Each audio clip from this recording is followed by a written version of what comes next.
Okay, I'm here with my friend John. Do you consent to be recorded, by the way? Yes, I do. I was supposed to probably ask that every time, but since I'm in a public space, Yeah, you don't need it's it. assumed. Right. Okay, so we've actually talked a few times about some different things. You are a Christian, Yes, and you grew up Catholic. I did. You're still Catholic. Yes. You would say you're still Catholic. Yes. But we've debated a number of topics. You're Right. probably to my left socially. Yes. You know, you would say that comports with Christianity, kind of more, I won't say leftist, because I'm actually using that word very intentionally these days in the wake Right. of Charlie Kirk's death. But you would say that sort of like a more liberal understanding of, like, I don't know, social ethics or something like that Yes. comports with Christianity. Yes. Okay. So maybe unpack that for me a little bit. Well, maybe. Okay, I'll be honest, because your question was how I relate my Christian values to my leftist ethics. Mm-hmm. Maybe this makes it again. Like, let me preface by saying that, like, I believe in God and Jesus Christ, but I'm not like the most well-informed or most devout guy. Sorry. So, my like left-wing values they're kind of just what I believe. It's not like I believe it because it says in the Bible this, and then I believe it. Interesting. It's kind of just it makes sense to me right now, so it makes sense to me right now, so that's why I believe it. But I don't really I'm not really basing it off of like what the Bible Fair. says. Okay. Right. Great. So, I do want to mention Charlie Kirk then, because as I've said elsewhere, that what was really interesting about Charlie Kirk is that from the beginning of his work, he really, as seamlessly as possible, wove together his Christian faith and his conservative principles. So, basically one thing builds upon another, whereas, say, someone like Rush Limbaugh argued for conservative principles more in the abstract. He sort of, didn't have anything against Christianity. He spoke more for Christianity later in life, but it wasn't explicit at all. Right. I mean, you could be a secular conservative, like someone like Milton Friedman might be, right? So the Austrian School of Economics, they're not especially Christian, but they got to a point. Maybe even William F. Buckley. I don't know that he was a practicing Christian. Sorry, I'll put these stupid headphones away. I don't know where he kind of ended up on some things. Right. But okay, so I just want to say that I agreed with how Charlie did it, and I think that is the future. Okay, I think that is the future of conservatism in America. Not this like, well, my faith is over here and my Christian, conservative principles are over here. I think they're going. They. In fact, I would argue that Jesus Christ is obvious. Like the inevitability of Jesus Christ is impossible to miss in this moment, because liberalism has led to leftism, which is totally unmoored from anything that resembles Christianity. So, but let's just say you wanted to argue for some more liberal principles. Right. Let me ask this. Do you think that social policy should be informed by religion? Should social policies be informed by religion? Or what should social policy be informed by? Let's take an example. Let's take what's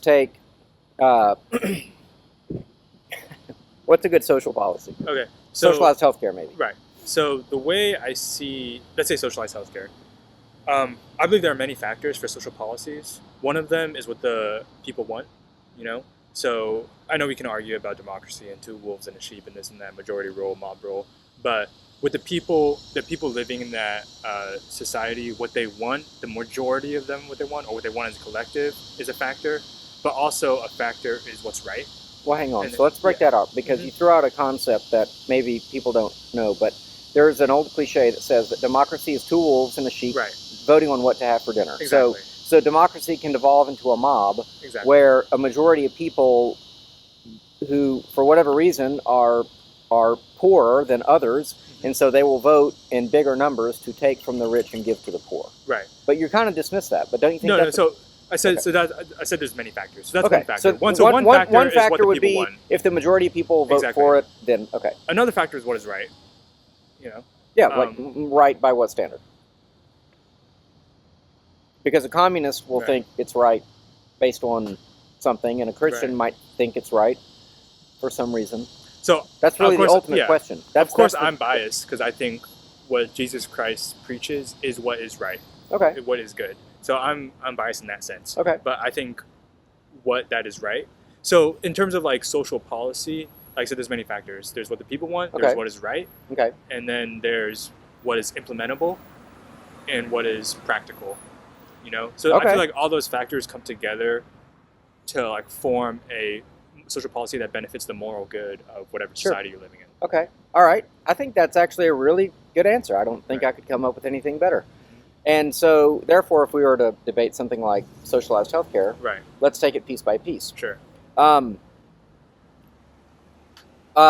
This is becoming more popular in conservative circles, but I think that there is a reasonable questioning whether or not people have an alienable right to vote. Okay. Precisely for the reason mentioned, which is that once certain people realize they have the power to vote themselves, benefits at the expense of other people, it's essentially using the government to plunder. That's why people say taxation is theft, which I wouldn't totally agree with, but I understand the sentiment.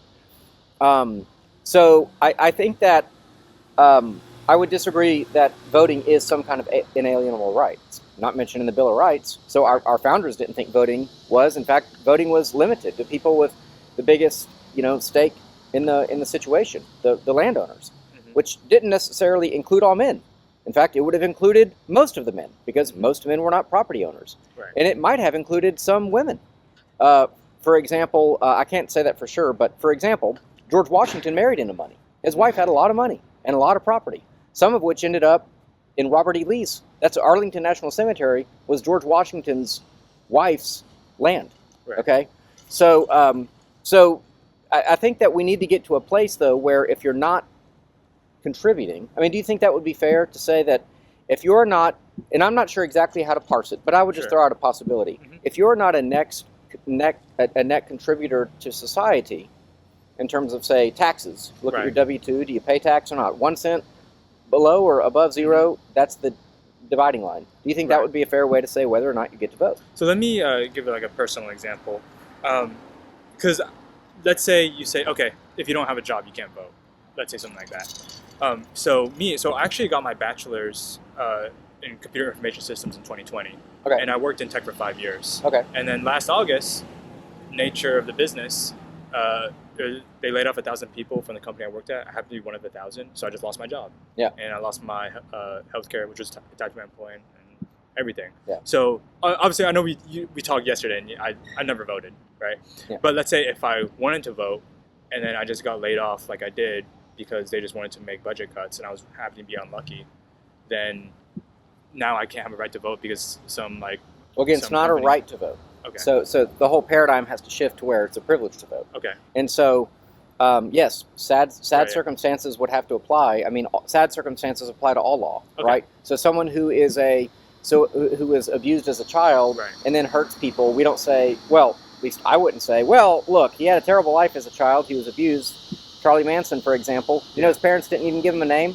Yeah. So yeah, he was probably messed up. Right. So does that excuse what he did? No. Of course not. So. But there's some empathy to what you went Sure, through. there can be empathy, and Right. there can be empathy for people who don't get to vote this election. Okay. But we have to have some standard. Okay. Okay, but let's say let's say I agree that Right. people fall in hard times through no fault of their own, and we don't want to exclude their voice. Right. What about some kind of national service? Like, Some kind, like you do a year in something like the Peace Corps. Oh, that'd be cool. I think. Yeah. I think that'd be But cool. if you don't do it, you don't get to vote. Oh, yeah, but so what does Peace Corps do? Well, actually, I don't believe in the Peace Corps, but just as an example, they Sure. go around the world and they're representatives, like ambassadors for America, Okay. build bridges and stuff Okay. like that. Okay. Like Habitats for Humanity, kind of. Something like Okay. that, yeah. No, I think that'd be cool. Or like even I know other, not to go on a tangent, but I know other countries have mandatory military service. Yeah, I guess I think honestly that would be good for this country. probably be good for a lot of people. Yeah. Right? Probably a lot of lost, Yeah. nihilistic people. Yeah. Okay. Just do 1 year. Yeah. So we can't Yeah, of course. decide, and really voting is tangential to Christianity, but Right. the point is that I think that we live in a society where everyone thinks they have a right to everything. Okay. Right, and that's a paradigm that we have to actually break down. We don't have rights. We don't actually even have a right to life. Now, you might say, well, I thought you were pro-life. Well, of course I'm pro-life. I mean, we have a civil right to life, Okay. but we don't have some absolute right to life. We can't say to God, God, I demand that I live to be 80 years old. You know? Yeah. So there's a framework of just a mindset, like a way of being, that like a lot of Americans possess that is faulty on its face. That basically I deserve. That because I exist, I deserve. Okay. So I think we would want to break that. So in terms of the majority, also, really then another attack, if you will, on the first premise that the majority want it. Well, you understand the majority of people can want something bad. So hence your next point, which is whether it's right. Okay. So a distinction. Are Christians called to be charitable? Yes. Is there a call in Scripture that the Bible is the collection agency for that charity? Because that's ultimately what socialism would be, right? Okay. So we pay taxes, right? And it's a progressive tax. So rich people pay more, which is what we have in America. Right. And then that money is collected and redistributed to people who need it. Okay. That's what we have, right? Right. I mean, maybe it doesn't work well, but it is what we have. Okay. Okay. So that's the right thing to do. Take money from rich people and give it to poor people. I don't think it's the right thing to do, but I think as a collective, if there's way more poor people than rich people, and the poor people don't have lights and the rich people have jets, then it makes more sense to just give a little money to them. Maybe have one less jet, but maybe this person gets like their electricity turned on or their AC. How do we determine? So does Elon Musk have a jet? I have no idea. He probably just rents a jet, right? Maybe. Is he allowed to do that? Yeah, this is money. Yeah. Well, but you said, I mean, how many jets can he rent? Like, could he lease a jet? Yeah, that's a question I don't know. See, inevitably, this is the sort of conversation we're going to get into, kind of like gun control, right? Someone says, we need more gun control. Okay, well, what gun would you restrict? Because it turns out that, a lot of guns are just normal guns, So it gets different. there's guns and then there's guns. No, I agree. Yeah. I mean, guns are different. Yeah. My point, though, is that where do you start to draw a line for? Is it the millionaire level? Is it the billionaire level? Is it how much cash they have? Is it how much stock they have? What if they start a company and they own 98% of the stock or 70% of the stock and they're worth $500 billion as a result of that? What do we do? Does the government go in and take their take their property? Because stock would be a property, right? I don't know. It would be a property, right? I don't know too much about all that. Okay. But do you think people have a right to private property? Yes. Okay. And to the extent that if they have abided by the law and they paid all due taxes on the books, that they should be able to keep that property. Yeah. But we could change the law and increase their tax burden. I think so. Yeah. Okay. Who determines the burden? Some economist who's much smarter than me. Well, economists don't agree. Because, for example, some economists say, well, every time you increase taxes, you get less productivity in the market. Right? So it's always a question of trade-offs. Right. So it's like, let's say that we put a cap on high taxes to redistribute to the poor. Will that get someone out of poverty? It could or it could not. Yeah. Has it? I don't know. I mean, how much has America spent on the war on poverty since the 1960s? I have no idea. One of Charlie Kirk's points, by the way, that he's been vilified for, which is essentially that it's not just that Civil Rights Act was wrong, it's that the social programs that accompany it, like the war on poverty. We spent trillions, I don't know the number, but trillions of dollars fighting the war on poverty, but the poverty rate is the same.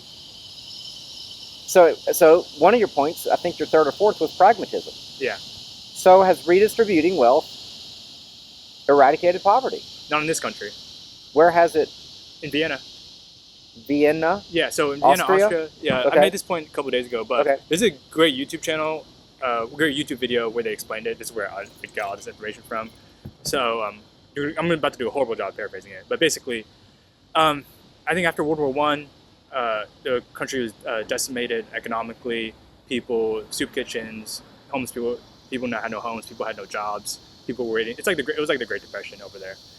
And so what they did is, this is more for housing. What they did is like, okay, we're gonna, for all the public land we have, we're gonna have this amount of land set for public housing, and we're still gonna have some land for private housing.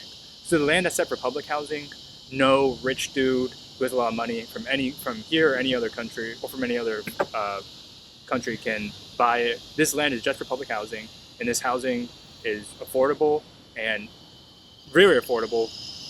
People pay whatever they pay per month, but it's super affordable. And you can, whether you're a doctor, whether you're a janitor, you can live here. Okay.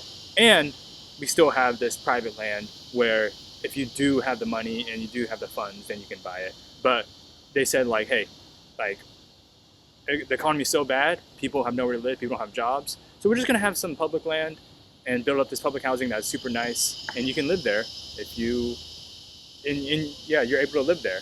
But let's say if you wanted somewhere nicer and you have the money, then there's still the private land where you can buy a house or whatever. Yeah. So that's like just an example of the government stepping in when the economy is so bad and being like, okay, people need somewhere to live. The job market sucks. Here's a building that has like AC, electricity, all that amenities, and you can live there. So How long did that last? Is it still going on? Yeah, still going on. Okay. And is there a time limit on that? I don't know.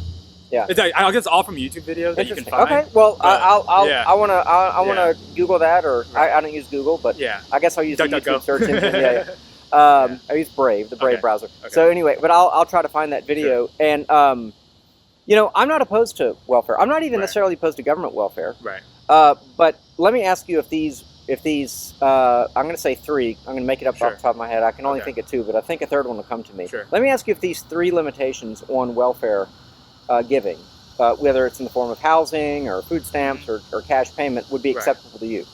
A time limit. Yes. Okay. How long? I don't know. Okay. 6 months? A Maybe year? a little longer. A year? I don't care how long it is. I'm Yeah. just curious. 5 years? I say I don't know though. Yeah, I know, but like Yeah. maybe it could be rolling, depending on. Depending on the situation. Okay. You know. So maybe like max 2 years, but someone who's able-bodied and should be Yeah. able to find a job, even if it's digging ditches, 6 Yeah. months. Yeah. I mean, there's probably like millions of, well, even Doge found there's probably hundreds of thousands of young men collecting Social Security who are not disabled. Right.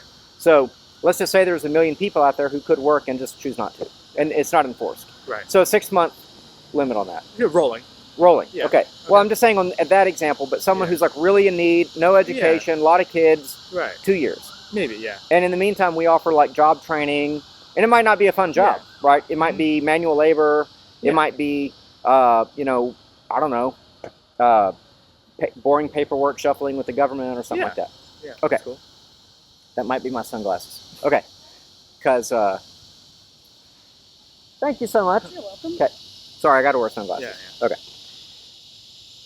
Okay, so one time limit. We agree on that. Yeah. We don't really have that now. What about a sobriety? Sobriety from. Drugs or alcohol? Okay. Or any debilitating addiction? I believe in sobriety from drugs, but my problem, especially in this country, and especially this state, is that there's a whole nother tangent.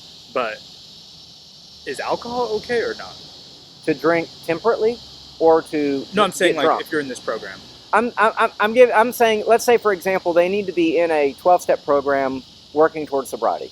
I mean, they're not going to have a government official looking over them every day doing a breathalyzer every time they walk into their apartment, right? But like, there should be. But if, for example, there is they have a contact, right? So Okay. let's say you have a Social Security Administration and you have a contact there, right? A government person who's like facilitating your benefits, like your benefit manager, right? You're a social worker, Right. and they know who your boss is, right? Because it takes you some time, but you get a job, and they call the boss. They showing up on time for work. They showing up sober. Yeah, okay, that's all. Okay. But I mean, like, is it wise to give people who have a drinking problem a blank check? No. So sobriety really has to be part of the equation. I agree. You can't give people who have a gambling addiction either money. I agree. Okay. So and then this is kind of related to the first, but like expectation of work. That if you can work, you will work. Yeah. Even if it's make work. Do you know how much welfare Mexico has? I have no idea. Zip. Zero. None. So they can do it. Mexico's a super poor country, though. Well, but my point is, okay, that's it. That's an interesting. See, I would make moral arguments against most welfare, Okay. not practical arguments. Like, Sure. can we afford it? Okay. Okay, because again, if you give money to people with no work expectation, no sobriety expectation, and with no time limit, is it moral to do that? No. I don't think so, because they're taking my money where I am producing and paying into the system, and they're taking my money to do that. So none of this is being informed by like Christian ethics. Right. Like, I mean, I do want to tie this into Christian ethics because, again, there's a seamless weaving here of like what a Christian looks like, what our virtues should look like, what expectations should look like for us as citizens. Right. And we don't really have that in this country. Okay. And so I think it's demoralizing, and more to the point, I think it has led to the disintegration of the American family. Right. Why? Because if you're not married, you get the money. Mm-hmm. If you have more children, you get more money. Right. So there's incentives, perverse incentives. This has been talked about for 35, 40 years, ever since welfare reform was talked about in the 90s when I was a kid. Mm-hmm. You know, it's been talked about ending these perverse incentives to destroy families. Right. So do you think, I mean, it sounds like we actually are in agreement. No, I agree. So let's go back to the topic of socialized healthcare. Sure. So voting, we agree, man, it's at least complicated.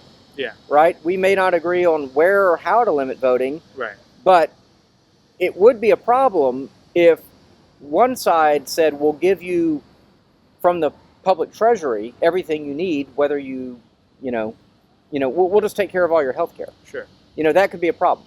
Because then you have a group of people who have no incentive to work and provide for themselves. By the way, the healthcare system is like broken, so I'm not even defending the way it is in many respects. It's mainly due to health insurance companies. That's the main thing. But I don't know enough about it, so that's a whole other topic. I mean, I would say that healthcare companies, insurance companies are highly regulated. Right. I think we should go to a cash system, essentially, probably get rid of most insurance except for Yeah. catastrophic. Mm-hmm. And when you show up at the hospital, you should get a menu. Okay. This is what it costs. Okay. Because a lot of people have had the experience of they have to go to the hospital and then later they get billed for it. Right. And it's like 50 times more well, that's an exaggeration. Yeah. It's 3 times more than they thought. Okay. And so anyway. Okay. So so your 4 criteria, it was, if the people want it, that can be corrupted. Yeah. Is it right? Is it right? I think that's highly debatable. Yeah. Because in order to receive it, it requires taking it from one group of people and giving to another, And I agree that people can make that choice voluntarily, but it's not virtuous to do it by force. There's not a biblical warrant for the government acting as the collection agency. Okay. But I do believe, even on that point, I do believe that in a collective good society, right? If you have, I'm gonna bring this to a way down to like a whole hypothetical. Okay. If you have like 10 monkeys, and one monkey has like 20 bananas, and then like the other 9 have like 2, right? Now, of course, on a human level, that one monkey with 20 bananas is like probably Elon Musk or something who like worked and like made good business and all that. And maybe probably 20,000 bananas. Maybe. And all the other 9 monkeys are maybe like manual labor, right? But at the end of the day, I feel like in a collective society, there are more, especially in this country, there are way more poor people than rich people. Mm-hmm. And there always will be. Yeah. It's easier, poor is the default position. Exactly, yeah. But I think there are certain things that are just right, such as like going back to healthcare. Have you ever seen the movie John Q with Denzel Washington? Okay. Basically, he's like a truck driver, and his son needs like a heart transplant, but obviously he can't afford it. And then they're just like, yeah, he's gonna die. Yada yada yada.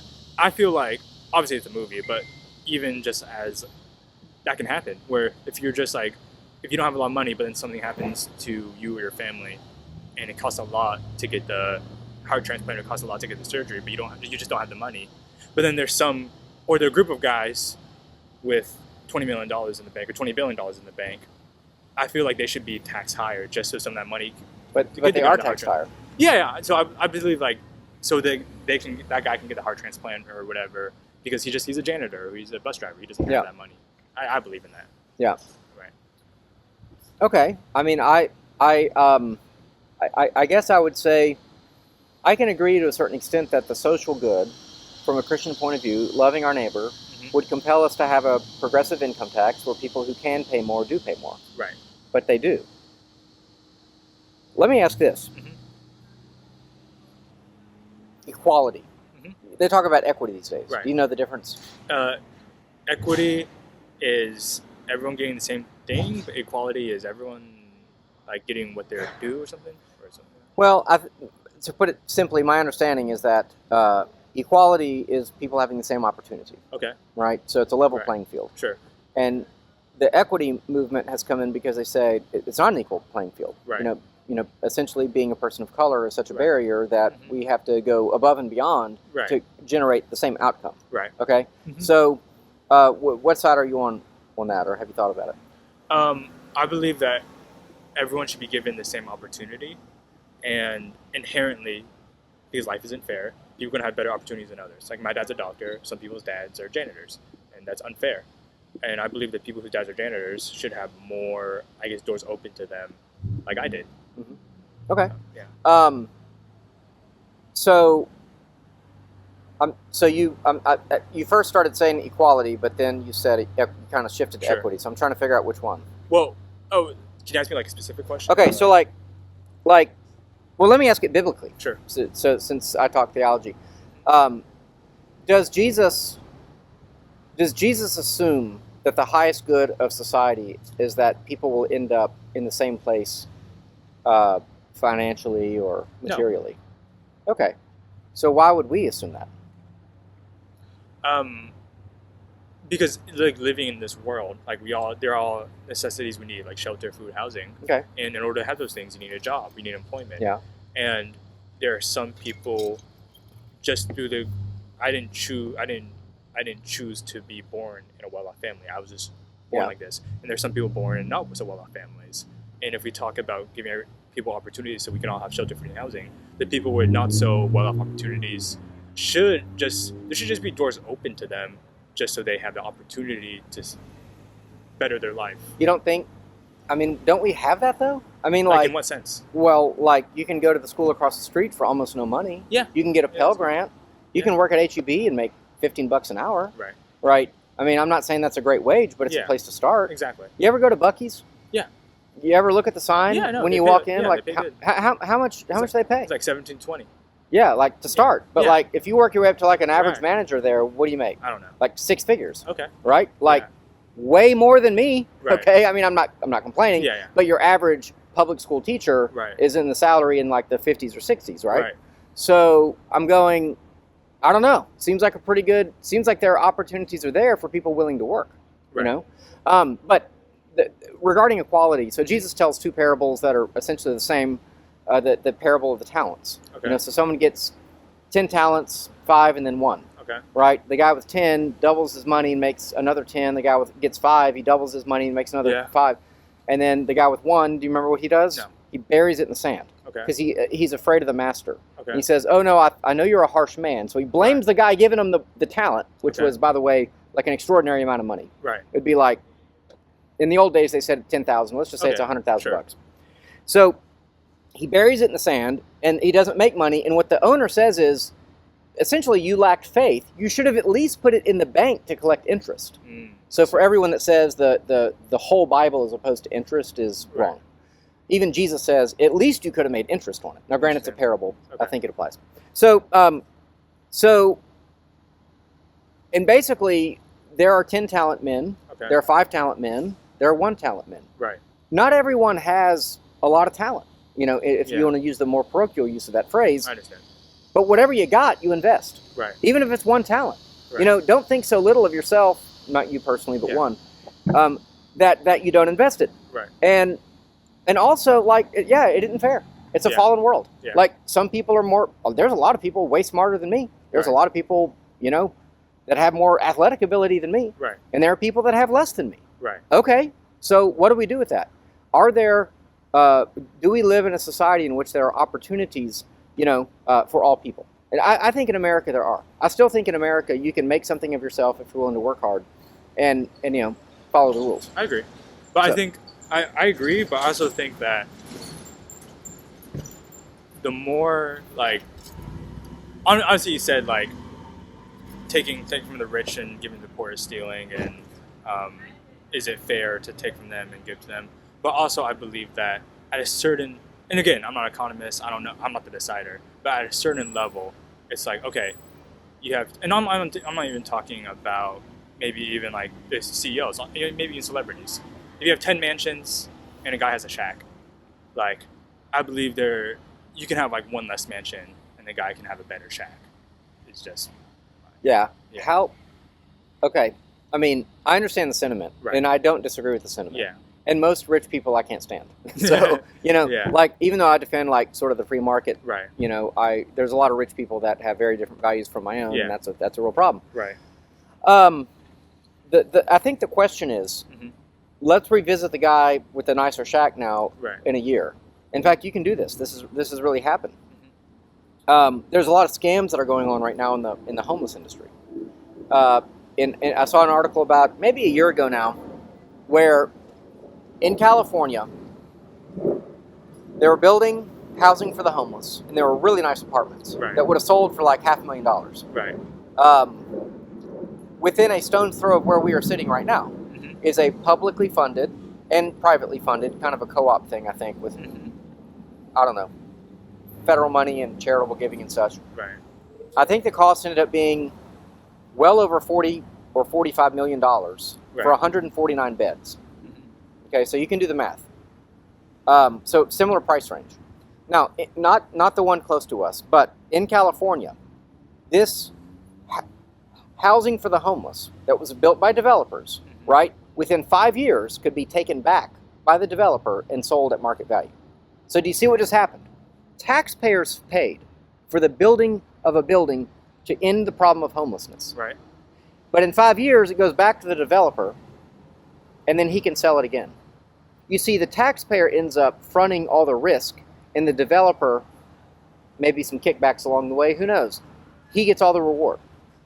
Now, that's a scam. I think that's developers. I think there should be laws against developers doing that. Okay. Well, I probably agree with you, but, Right. there doesn't seem to be any motivation to actually solve the problem. It seems like it's a grift. It seems like homelessness actually is a benefit to people who can make money off of it. And that's exactly what's happening. It's the people. I think I read somewhere that like the organization or the government organization in California who like tried to build those buildings for the homeless people, they ended up pocketing most of the money. I think there should be laws against that. Like if They you end do up something, blocking most of the money? pocketing. Oh, Like okay. the people, like the organization. Oh, sure. Yeah, the there's organization. Yeah. Yeah. Yeah, you should look at the tax statements for the biggest hunger prevention Yeah. organization in Houston. Yeah. And see that how much money goes to food and how much money goes to salaries. Yeah. Same thing with like the Black Lives Matter. A lot of the money they took from the GoFundMe's or donations went to like the woman who Mansions. started to build mansions. Yeah. I think Yeah. there should be laws against that. I think like if you Well, start there are laws against it. No, yeah. but I think if you start a GoFundMe or you start any donation thing or you start anything where you take tax money to do something for the greater good, Yeah. and that comes out that they pocketed most of the money for like the organizers, Yeah. there should be laws against that. So that's problem Right. number one. Problem number two, though, and say Matt Walsh highlighted this on Right. the show recently multiple times. People are shown and given housing, right, Okay. for nothing, temporary, transitional, what have you. Right. Now, some people use that as an opportunity to better themselves, get educated, get a job, and then they go off and go be independent and not a Right. burden on society anymore. Sure. That's great. But some people demolish the apartment, make a mockery of it, use drugs in it. Yeah. And then they at the end of the day they're ungrateful and they say, well, it's not good enough for me. I'd rather live on the street.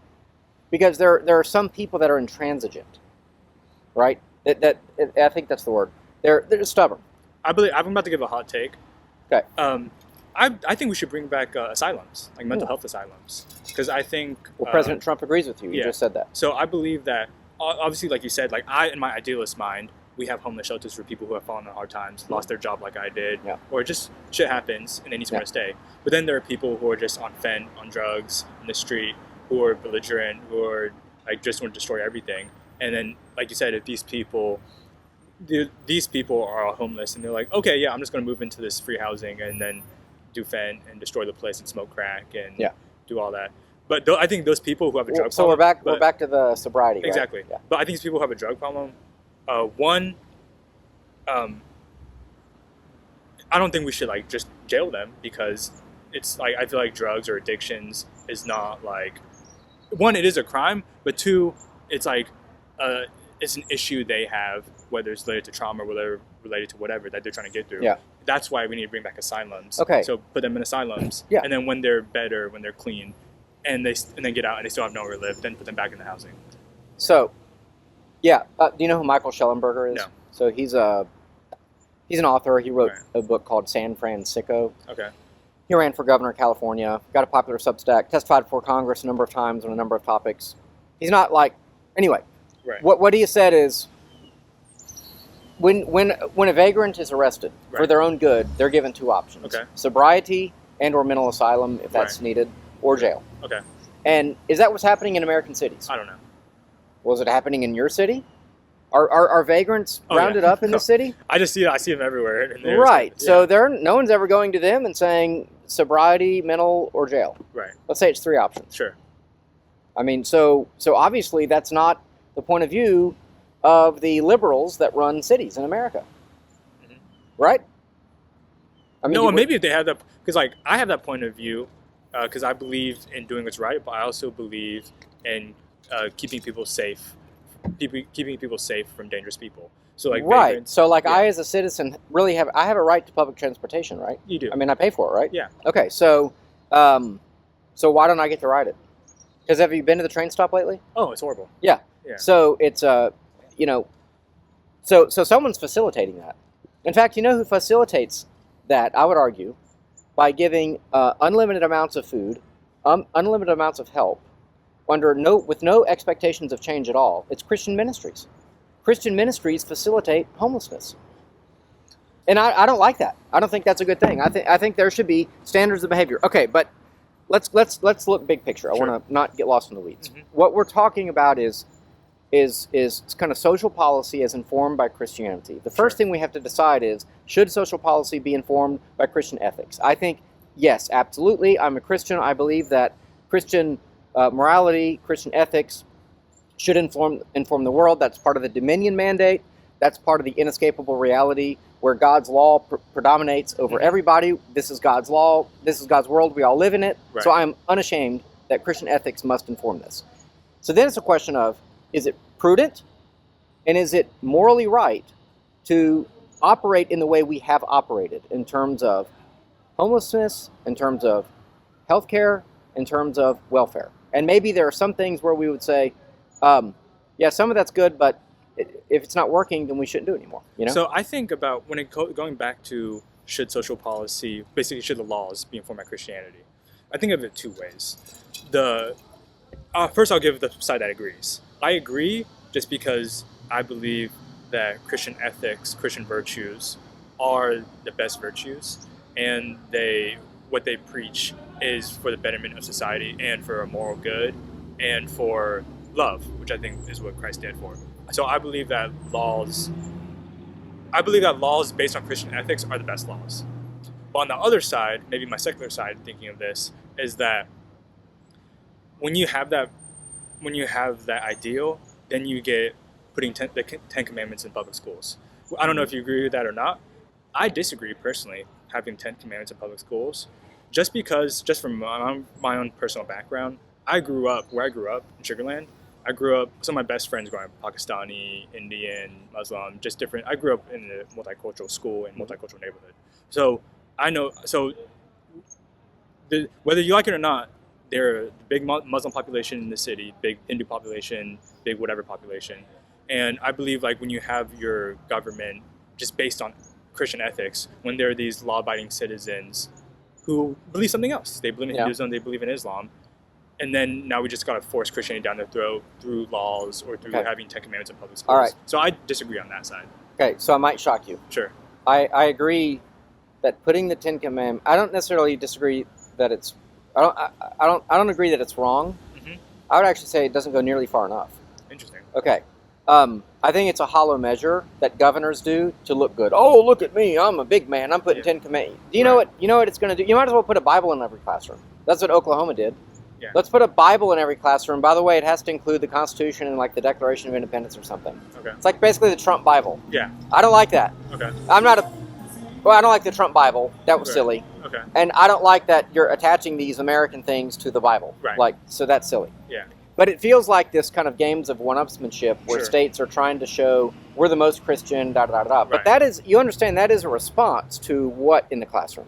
Yeah, they talk about, like, drag queens. Sure, like the rainbow flag and Black Lives Matter and all that. Yeah. So that's a worldview, right? That is. It's even a religious worldview, I would argue. Because when you start talking about male-female, start talking about the human race and all that, you're now into my territory, so we're fighting back. But that Right. said, I actually think that that education should go back in this country to what it used to be, where you have like the New England primer.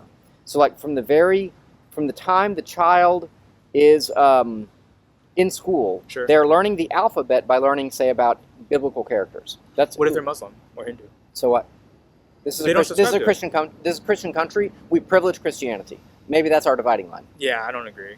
Okay, well, Yeah. who should we privilege? There There's should no be neutrality. You have to choose. Why? Because when we don't choose and we think there's neutrality, you get rainbow flags in your kid's classroom. Well, Do all I'm saying is- they allow biblical teaching in Saudi Arabia? No, but America is not, whether you like it or not, America, because of the... Okay, we don't have Sharia law. No, we don't sure, but America's a diverse country because, what did they write in the Statue of Liberty? Like, bring every immigrant... Well, that was added later. Yeah, exactly. It's pretty But silly. basically, like, whatever that happened, whether it was Ellis Island or whatever island, when they started bringing a bunch of immigrants in from, I know it was Italy and then Asia or Japan or whatever, but at a certain point in this country, it went from being the founding fathers, like white Protestants, to a diverse country because they wanted to bring a lot of immigrants in, and that just happened. So Why did they come here? because they were looking for work and America wanted them. America wanted the immigrants from the Ellis Island, from Italy, Did and from we? whatever. I don't know, but they let them in. Did we vote on it? I don't remember. I don't know. I don't actually know. But I remember learning about Ellis Island and the other island in California, and they let a bunch of Okay, immigrants in. obviously, yes. Yeah. I would say, Right. I would make a distinction, and I'm stealing from Matt Walsh on this, Sure. that America's a land of settlers, not immigrants. Okay. That immigrants came later Right. to help build the country. That's fine. I don't know if our recording will be able to be heard over the Katy Taylor Perry in Swift. the background, but we'll keep talking anyway. Sure.